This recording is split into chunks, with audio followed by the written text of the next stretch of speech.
The loop of everything football. Listen to Alex and Jeremiah on the Golden State Media Concepts Football Podcast. Hello there, I'm Jeremiah. I am Alex, always and forever here. Dedicated to college and NFL football. The latest football news on and off the field. NFL draft trade rumors. We've got you covered from the NFL, Big Ten, SEC, Big 12, Pac-12, ACC, and everything else in between. Listen to the Golden State Media Concepts Football Podcast.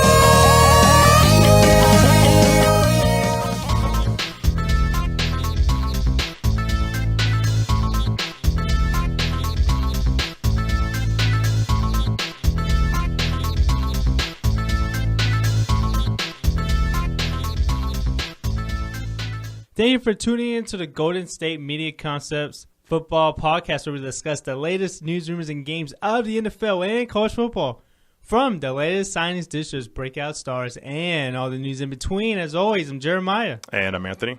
And Alex is not here today. He's not feeling well, so he's going to be taking the day off. But you and I, we've got this. We're going to talk about everything in the world of football. So how do you want to start off with this Football Wednesday? Okay, well, you know, like every Wednesday, we're going to have our For Real segment and our Why Left Wednesday. But the biggest story in the NFL right now has to do with the kicker in New York who's not even on that team. Former kicker who's not on that team anymore. I'm talking about Josh Brown, who pretty much has had a lot of media coverage because of a domestic violence case against him. Right.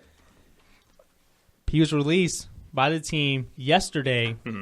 And there's a really, I wouldn't say bad statement, but kind of abnormal statement that he made the other day. Right. Saying that he had never laid a hand on his wife after pretty much this is what it's all about. Yeah.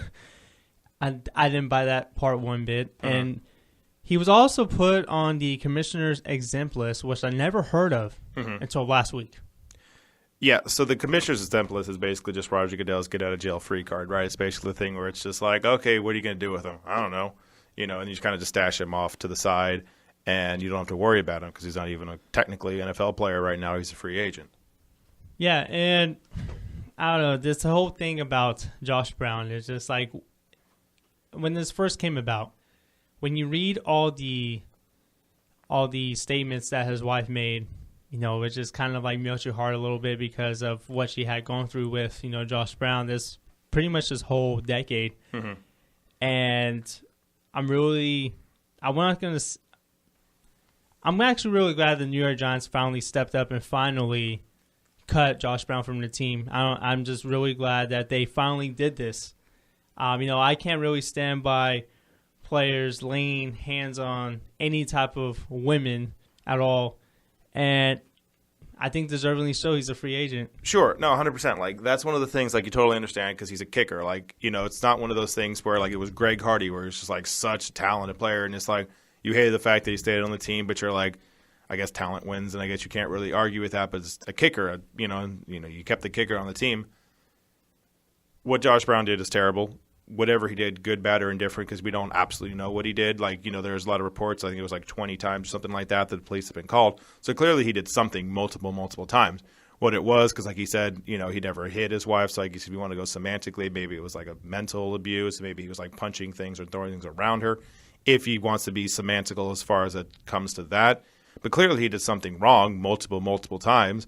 Otherwise he wouldn't have admitted to half of the stuff that he said in the diary. And it's kind of a dirty thing, going through the man's personal journal diaries about the whole thing, because that's when this whole thing kind of exploded a little bit more, is when we found those journal entries that he had with psychologists basically trying to evaluate why he did what he did. And you figured out that he was a victim of child abuse and, you know, stuff like that when he was a kid, which you can argue that kind of breeds doing bad stuff later on in life. Obviously not to make an excuse about it, but you can say those things. But Josh Brown is clearly persona non grata in the NFL, and yeah, totally deserved to be cut by the Giants. And there's more deeper things in this that I could go on for a decent amount of time or whatever about the NFL and Josh Brown, but I guess we'll get into that in a second.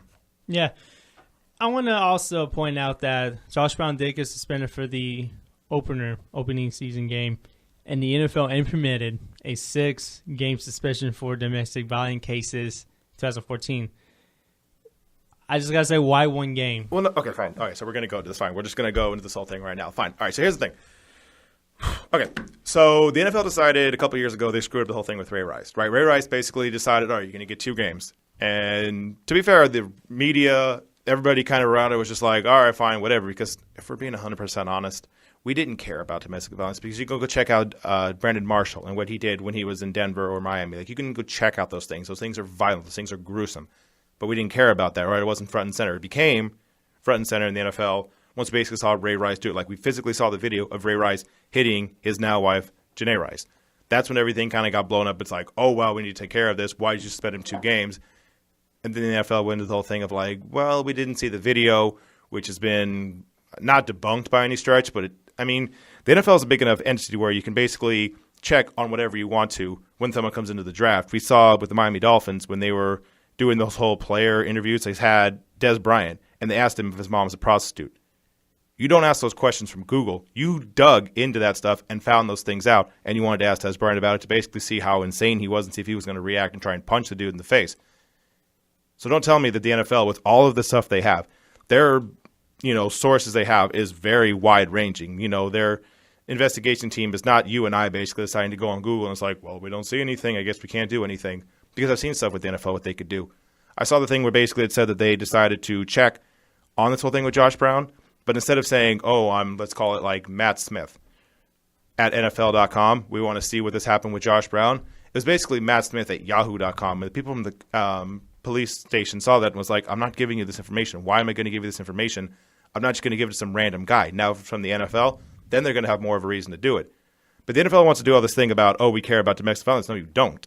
You care about the public image of domestic violence. You don't want to be the guy that basically is looked at as, oh, this is something that's going to impact us later on. Like, you want to get this whole thing of just like, oh, never again, or whatever those commercials were 2 years ago after the whole thing with Ray Rice came out and Greg Hardy. We realized that some of these players that we love aren't the best dudes.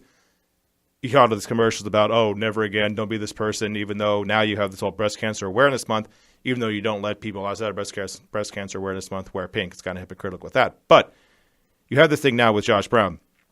And whatever Josh Brown did, good, bad, or indifferent, he's actually not even the number one guy on trial with this whole thing, right? Because he's gone, right? Now Josh Brown is gone. Now we're not going to think about Josh Brown for the rest of the year because he got a game, even though, like you said, they had a 6-game thing in place. You screwed this up with Ray Rice, and fine.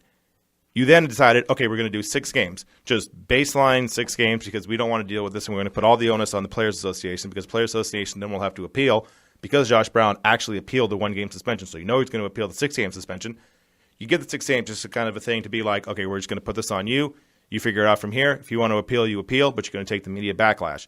They screwed that up. Somehow. You did the whole thing with Ray Rice and Greg Hardy. Now you have Josh Brown. The easiest thing to do would be like, all right, 6 games. And then we evaluate from there. Maybe we take it down to 2 or 3 games after that because appeals and everything else like that. But just start with 6 games. But no, you gave him 1 game. And again, to be fair, the media didn't care as much because he was a kicker. So we kind of like, that's weird. Why did you do that? That doesn't seem like something you probably should do.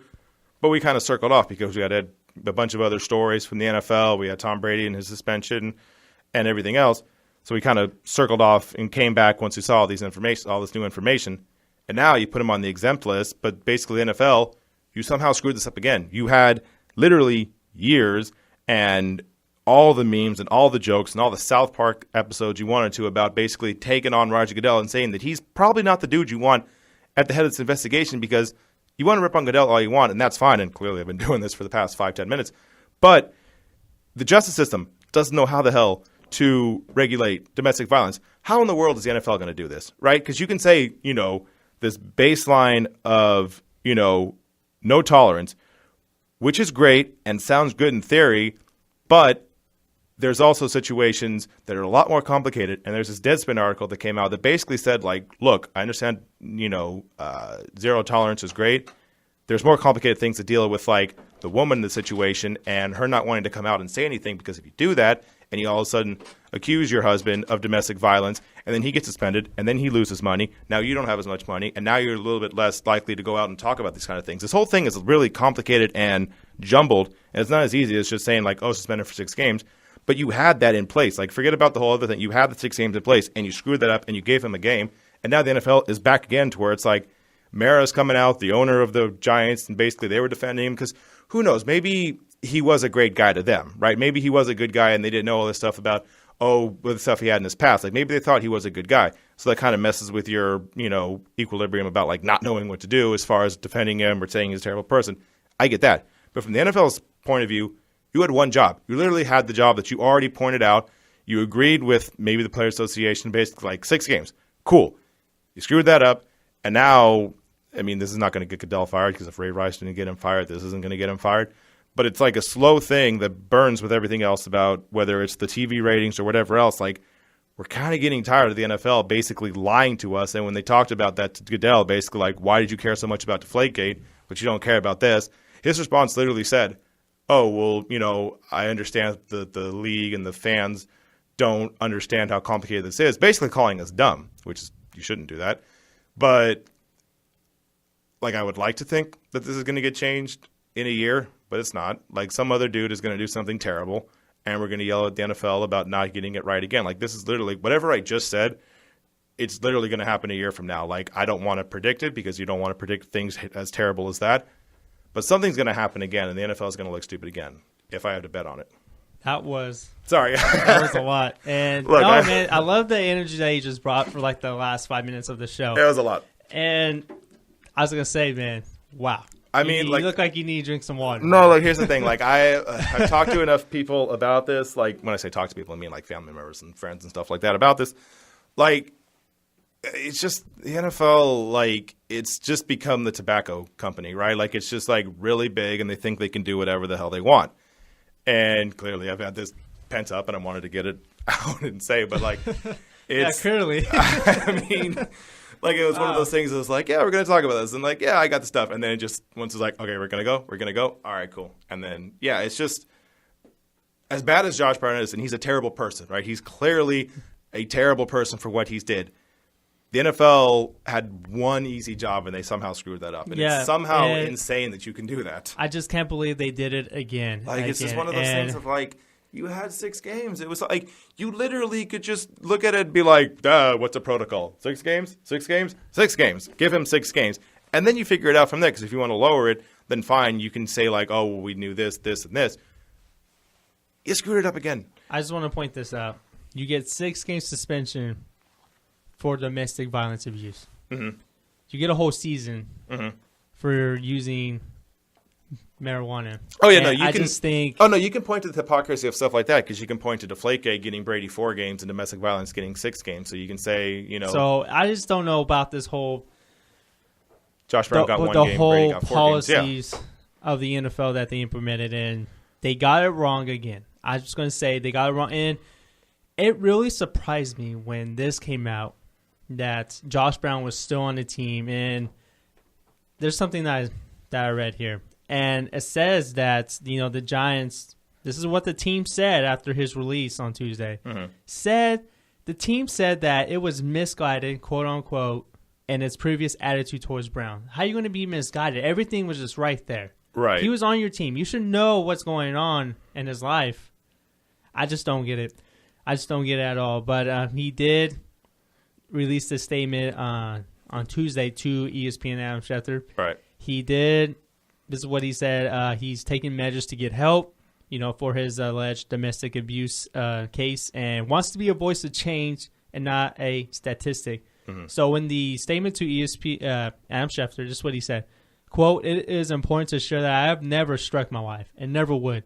Abuse takes many forms and is not a gray area. Through the past several years, I have worked to identify and resetify my own behaviors. The road to rehabilitation is a journey and a constant modification of a way of life.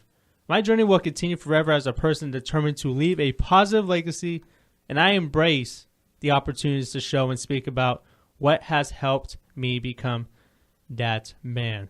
End quote. So that is the statement that he said to ESPN's Adam Schefter, and I think it's going to be tough. I don't see Josh Brown, getting a chance with another team. I know he's a kicker, despite all that, but I don't see it happening anytime soon. I think it's because he's too nuclear at this point. He's too much of a PR concern right now. Right. Just like Ray Rice. That's why Ray Rice never got a shot. And Ray Rice wasn't as good before he left. And now, Ray Rice just wasn't he didn't have the talent anymore. Right. But you look at, so there's this one thing that I'm looking at NJ.com, right? So it talks about Josh Brown and everything else like that and the reputation that he now has. You also get Mara, right? The owner of the Giants who, has this thing in place. With the Giants before, this was looked at as kind of like one of the more, how would you say it, like beloved franchises as far as like ownership. Like they were kind of like one of those good organizations, like always did the right thing, right? So Mara went on, and I think he had an interview with Mike Francesa, right, a week or so ago, when this whole thing was kind of swirling. And it's this. The way they write this is Mara said that Brown told the Giants that he abused his wife, but, and these are the words that will follow him, according to Mara, what I think is a little unclear is the extent of that. How much is okay? An occasional slap, a kick or two. That's really bad. Like you can't say that. You can't say that. You can't That's say so bad. Occasional slap. Yeah, like really? How? Like it's the thing of like how dumbfounded of a statement that is. Like that's just one of those things. Like, he's the owner, and this is going to basically not follow him as much because eventually, like I said, as bad as this sounds, and I would like this not to be the case, we are going to move on from this. Like Ray Rice was 2 years ago, and we don't talk about the Ray Rice thing as much, except for when people screw up. Don't get me wrong. If someone else screws up, it has some We mentioned it today. We're going to talk about Ray Rice. We're going to talk about Greg Hardy. We're going to talk about Josh Brown. Those are the three guys that are basically the poster children, I guess, of this whole thing. And for John Mara, those comments are really bad. Like, it's one of those things of like, yeah, they're dumbfounded. Like, you can't, like, it's one of those things of like, you say that, like, you hear it and you're just like, whoa, what? Like, what? Hold on, whoa, what now? And Mara's 61 years old. Like, you can't say that. I don't care how old you are. It's not even like he's like 85 and he has like dementia. Like, no, you're 61 years old. Like, you can't say those things. It makes you look, at the very best, uneducated about the whole situation, and at worst, okay with what happened.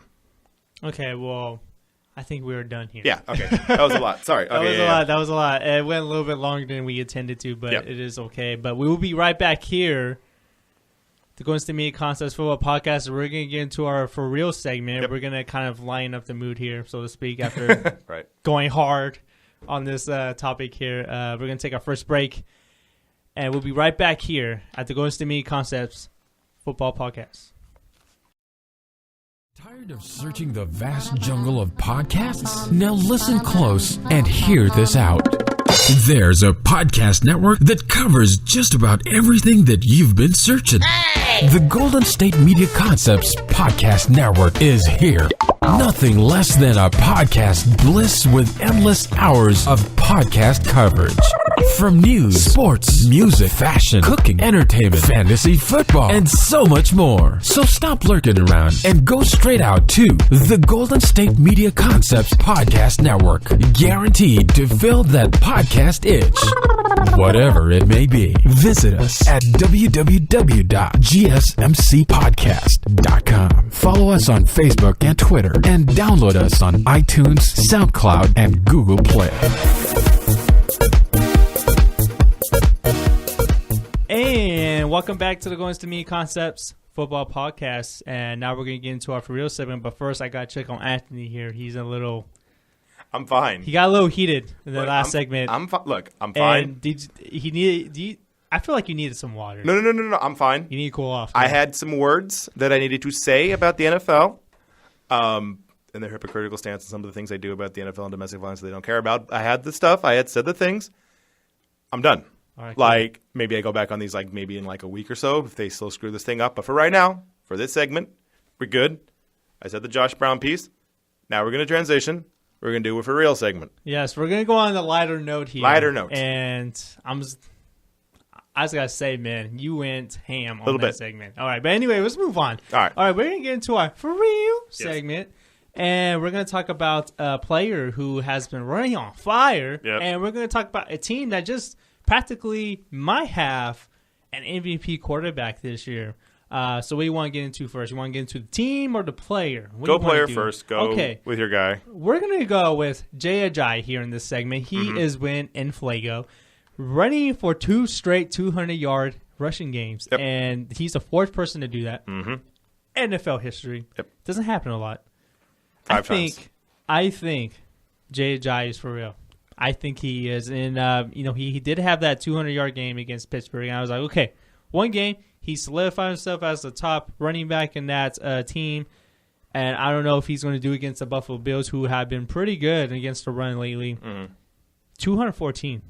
Right. He had averaged 7.6. He's averaging 6.4 yards a carry the whole season. Right. I think it's for real. I think he sure is. And, by looking at the upcoming schedule, you got the New York Jets, tough opponent for against the run. So I can see him. He's not going to have 200 yards. I don't know if you have 100 yards rushing in that game. Right. They've been pretty good against the run the whole year. San Diego Chargers, they do have a lot of touchdowns allowed against them, rushing wise. Right. So that can be a potentially good game. LA Rams in San Francisco. I expect them to run wild on the San Francisco 49ers like everyone has. Right. Because, Jacquizz Rodgers had over 150 yards this past Sunday. But I do think he's for real. He is the number one guy in that backfield. He doesn't have to worry about Arian Foster, who just retired earlier this week. Yep. And remember, this was a guy who didn't even make the trip onto the plane to Seattle. Right. So he's come a long way this year. So I just got to say, I think he's for real, Anthony. Okay, so here's the thing. So you're going to make me be this guy because I am a Dolphins fan, and you're going to make me be the guy that's basically like, all right. That's fine. Be that guy. Well, no, here's the thing because obviously he's only one of 4 people to do it in the history of the NFL. It's been done 5 times. OJ did it twice. You get Ricky Williams, and the other one I want to say it's Earl Campbell. Did you say OJ Simpson? OJ, Ricky, and I think it's Earl Campbell. Yeah, Earl Campbell. Yeah. So and OJ did it twice.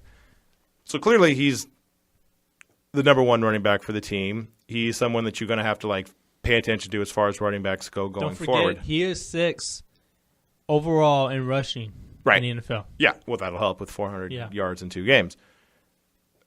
It depends what you mean about for real because, he's not going to average 100 yards for the rest of the season, I don't think. That's not what I mean. Right. I mean, I think he's for real for this team. He has pretty much defined his role as the workhorse running back. Right. And, he's young enough to do it. Mm-hmm. He's only been, I think, in the league for this is the 2nd year. 2 years.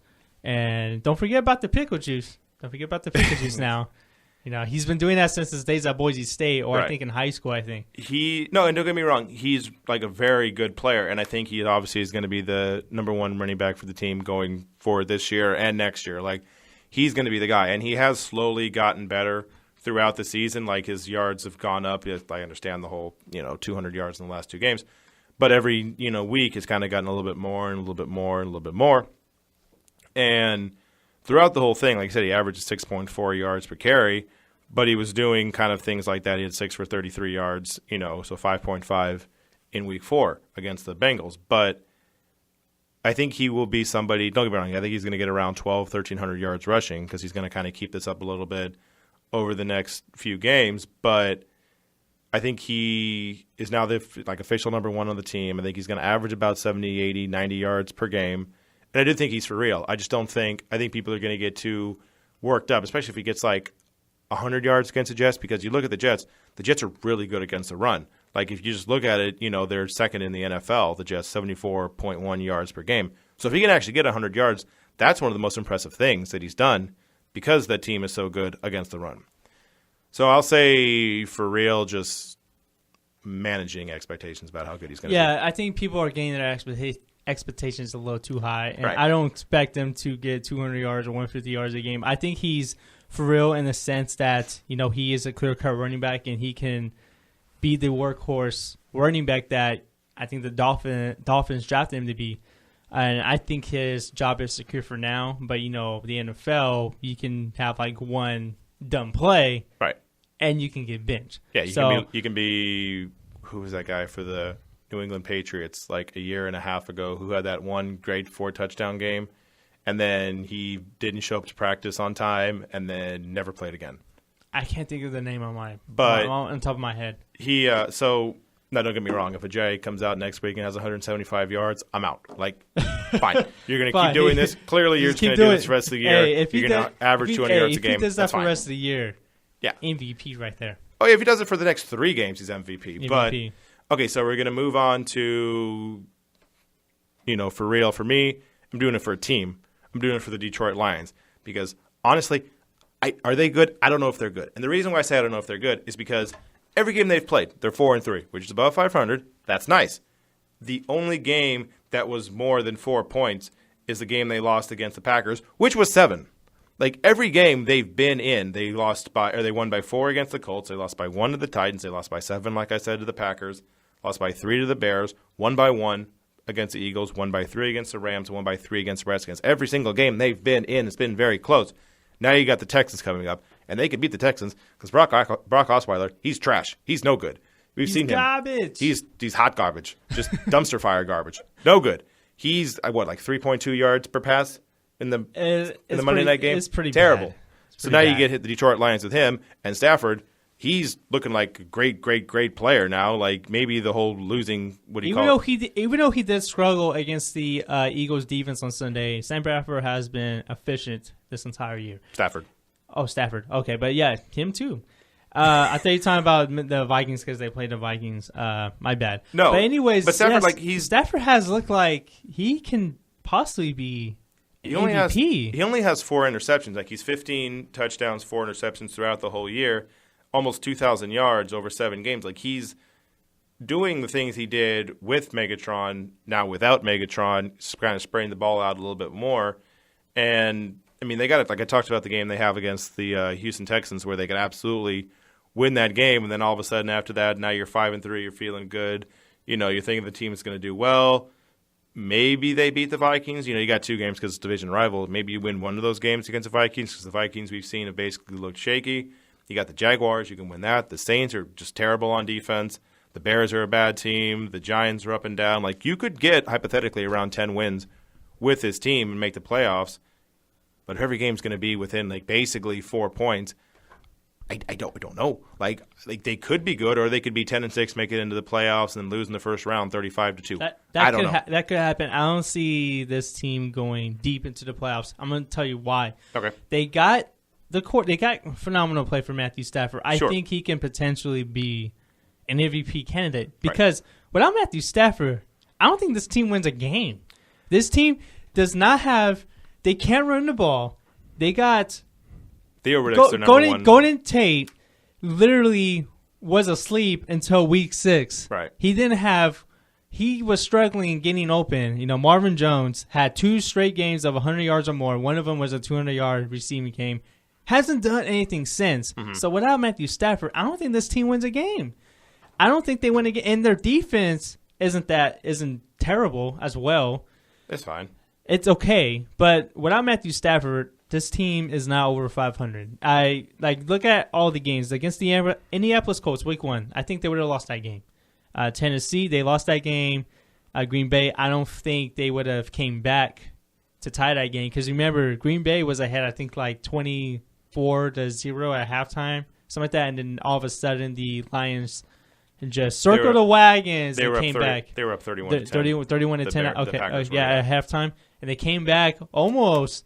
Tie the game. They would not have done that without Matthew Stafford. Chicago, they kind of played up to their level in a little bit. But with their 3 straight wins right now, I don't think they would have won them without Matthew Stafford at all. They just wouldn't. They wouldn't at all because against Philadelphia, Stafford didn't throw a lot in that game, 180 yards, but that was a pretty good defense that he played against. Right. The Rams, if he doesn't play that game, the Rams would have won that game behind Case Keenum. That was the best game Case Keenum has ever had this year, I think, in his career. After having that blunder in London, don't get me started on that. That was awful. He stinks. Yeah, we were talking about that on Monday, Alex and I. And Washington, I don't think the Lions won that game either. Because you said they were in literally every game. The largest margin of loss or victory is 7 points. Right. They don't win a game with Matthew Stafford at quarterback. I seriously don't think they would. Yeah. They're one of those teams because there's basically 2 teams in the NFL that do this. It's kind of one of those things where it's just like every single game that they play is going to be close. like I said, the Lions are one of those teams, but you also got that with the Chargers, where every single week outside of the Jaguars, where they, won by 24 points, every other game has been close, So it's kind of, they're just one of those teams that's just like every week it's going to be a roller coaster and your fans are going to sweat it out. Yeah, but I do think the Lions are a playoff team. I just don't think they have enough talent to go deep into the playoffs. Sure. But they are a pretty solid team. Now, I really am liking what I'm seeing from Matthew Stafford. I really thought he was going to miss Calvin Johnson a little bit. He does not miss him. He's getting Marvin Jones, involved more. He has been their number one receiver for about, I think, the first 4 games. And Anquan Bolden is finding red zone targets with Eric Ebron out, the tight end. And Golden Tate, he came alive in week 6 after having like below 100 yards or something like that. Right. And then Marvin Jones, he's been pretty good. He's been pretty good. That's all I gotta say. But man, this team needs to learn how to run the football. They need to learn how to run the football. They do have the highest rushing total for a running back for the Detroit Lions this year was 63 week 1. Amir Abdullah, who's probably out for the year. Mm-hmm. That's the highest total. Yeah. The highest total. Zach Zinner had 58 in week 6. This team needs to run football. Hopefully Justin Forsett can come alive and kind of resurge this running game. Theo Riddick and Dwayne Washington can't stay healthy at all. Right. So I think that's their biggest problem right now. If this team learns how to run the football, I think they can perhaps even go deeper in the playoffs. But, man, I just don't think their defense is good enough. The running game's not good enough. I don't think they can live and die by Matthew Stafford's arm. I just can't. Yeah. But this is a playoff team. Yeah, I'd agree with that. All right, so we're going to take a break. We're going to come back. We're going to do wide left, kind of just random stories that didn't get as much attention. I think we're going to do one today. Yeah. I think we're going to do one just because it's me and you. Yeah, we got one. All right, so we'll be right back on the Golden State Media Concepts Football Podcast.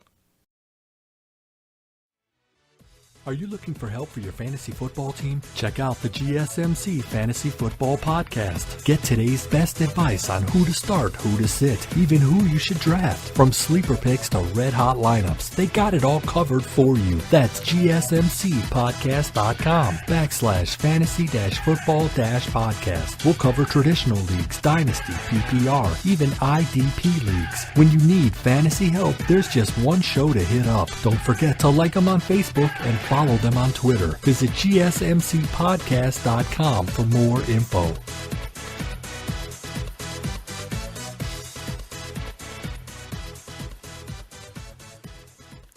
And welcome back to the Golden State Media Concepts Football Podcast. All right, so now we're going to go into this thing where it's kind of the wacky stories from the week, kind of something that didn't get as much attention, and I am going to begin with Rob Gronkowski, my spirit animal. I love him so much. He is a child, and he's great.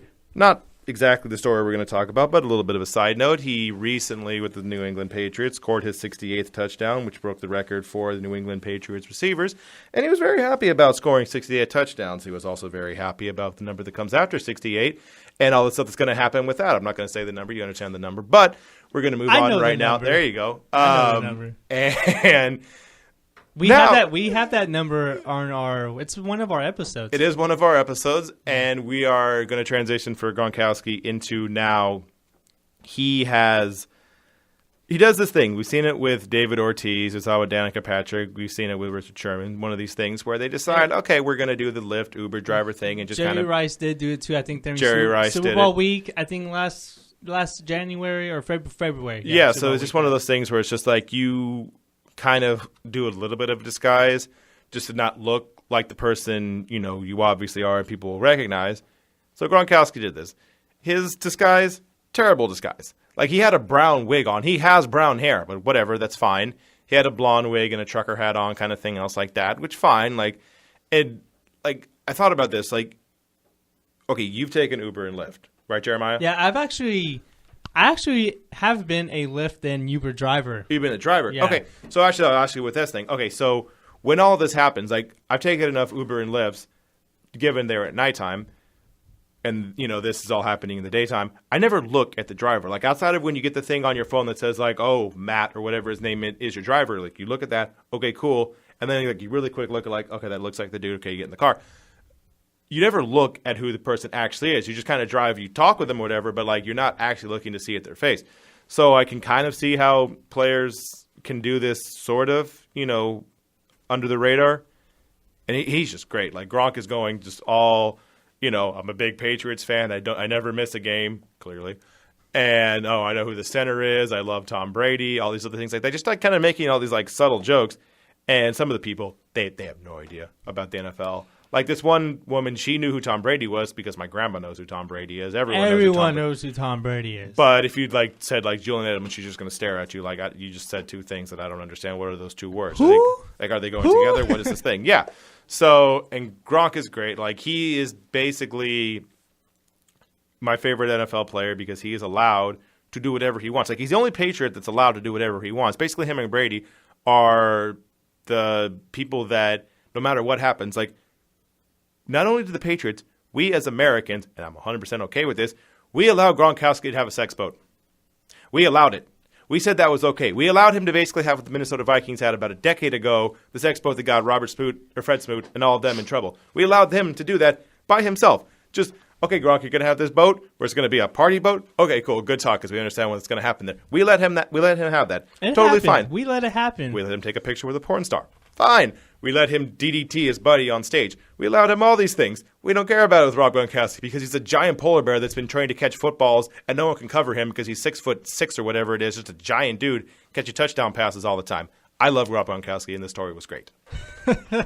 And I gotta weigh in the way he looks like in this video. It's great. He looks like an overgrown Justin Bieber to me. A little bit. There's a little bit of that going. Yeah. I was like, when I first saw the way he looks, it literally makes me laugh. And I think I seen him making a couple appearances on Conan Bryan, right. And literally, I just can't believe, wow, they let this dude in the league. But you know what? But what are you gonna do? He's such a really great personality, and he's a really great football player, and that's something that you really need as a professional athlete in any sport for that matter. I think if you have personality and then you're good, he is practically the best at your position. Yeah, there's nothing that they can say about you because, okay, if Gronkowski was performing terrible, then they wouldn't say, oh, is it all the antics and all that? No, we're not questioning that because he's still producing. Right. Yeah. He is a 27-year-old teenager, right? He is not an adult as far as his brain goes. Like I said, watch the video about him touchdowns last week. Not an adult. But he is so valuable to the team. Like we've seen what the team is without him. And I understand they got Bennett now, and he's one of the other kind of like freak tight ends. Same thing, 6'6", 6'7" tight end who can do whatever you want. But Gronkowski is clearly the best offensive player they have. Like I'm not including Brady outside of Tom Brady. Well, not because I'm talking about like offensive like athlete, weapon, threat kind of thing. Like he is the number one guy. Like whatever you want to talk about, Edelman or James White or whatever else like that. Like Gronkowski's the guy. Even Bennett. Like Gronkowski's the guy. Bennett's good with blocking and doing other small things.